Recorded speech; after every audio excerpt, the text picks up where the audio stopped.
నమస్తే. Welcome to real TV Telugu. నేను మీ వెంకట్ గన్నవరపు. ప్రస్తుతం మనం వర్షాలు సరిగ్గా లేవు. పంటలు సరిగ్గా వేయటానికి రైతులు ఖరీఫ్ సీజన్‌లో ముందుకు రావటం లేదు.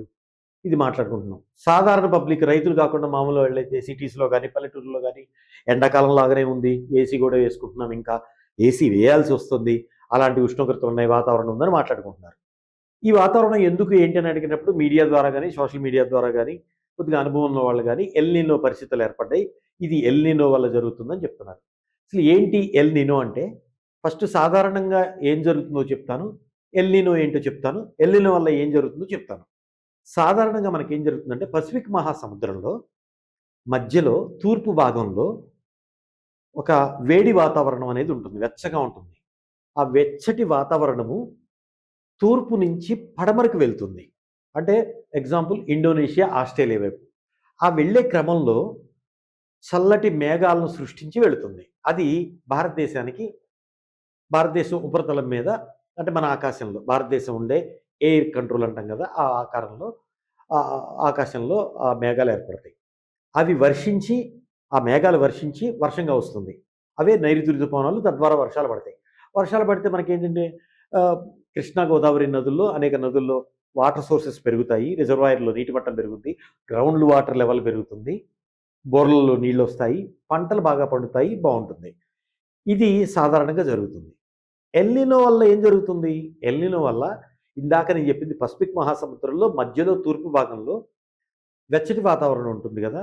ఇది అసాధారణ పరిస్థితి. ఎల్ నినో వస్తే విపరీతమైన వేడి వాతావరణం ఉంటుంది. దానివల్ల ఏం జరుగుతుంది? ఈ నైరుతి ఋతుపవనాలు అంటే ఇక్కడి నుంచి ఏదైతే పడమరకి వెళ్ళే అది చెప్పాం కదా మనం పడమరకు వెళ్తున్నాయని. ఎళ్ళే క్రమంలో మనకి మేఘాలు ఏర్పడతాయి అన్నాం గదా! అది పడమరకు వెళ్ళదు. దిశ మార్చుకుంటుంది. దిశ మార్చుకొని దక్షిణ అమెరికా వైపు వెళ్తుంది. దాని ద్వారా మనకి మేఘాలు ఏర్పడవు.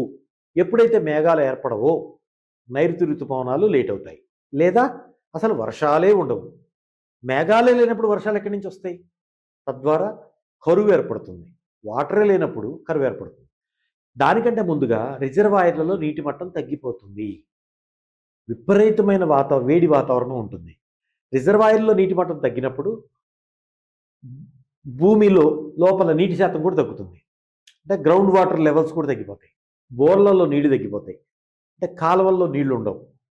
పంట అనేది పండించడానికి అనుకూల పరిస్థితి ఉండదు.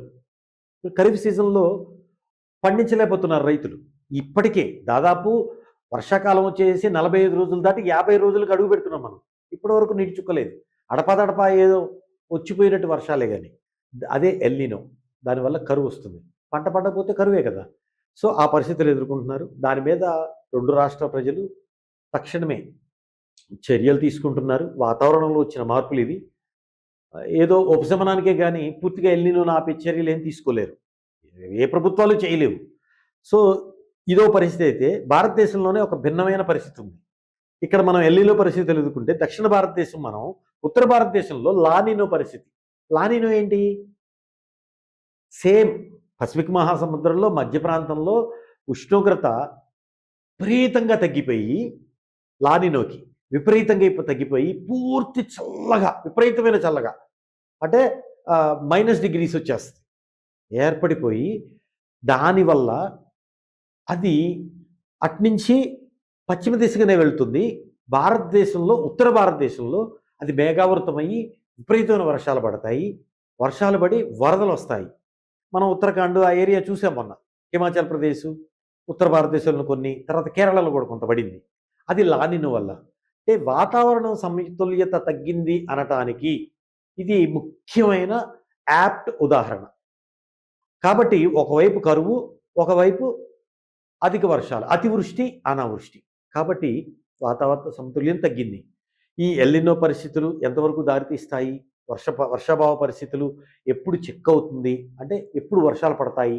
ఖరీఫ్ ఎప్పుడు? ఖరీఫ్ వల్ల ఏంటి అంటే ఆంధ్రప్రదేశ్, తెలంగాణ ముఖ్యంగా తెలుగు రాష్ట్రాల్లో తెలంగాణ చూసుకుంటే పసుపు, వరి, పసుపు, మొక్కజొన్న బాగా పండిస్తారు ప్రధానంగా. ఆంధ్రప్రదేశ్ చూసుకుంటే వరి, జొన్న, మిర్చి, పత్తి, తెలంగాణలో కూడా పత్తి పండిస్తారు కొన్ని జిల్లాల్లో. ఆంధ్రప్రదేశ్ వచ్చేసి వరి, జొన్న, పత్తి, మిర్చి బాగా పండిస్తారు. రాయలసీమ లాంటి ఏరియాలో అయితే వేరుశెనగ కూడా ఉంటుంది. సో, అట్లా ప్రధానంగా పండింది. ఈ ప్రధాన పంటలన్నీ కూడా ఇప్పుడు కరువు వల్ల చాలా ఇబ్బందికర పరిస్థితులున్నాయి. రైతులు పొలంలో మొక్క నాటే పరిస్థితి కనిపించటం లేదు. తద్వారా ఎకానమీ దెబ్బతింటుంది. అంటే ఇండిపెండెంట్‌గా ఫస్ట్ కుటుంబానికి దెబ్బ తగులుతుంది. ఇప్పుడు పంట వేయనప్పుడు ఆదాయం రాదు రైతుకి.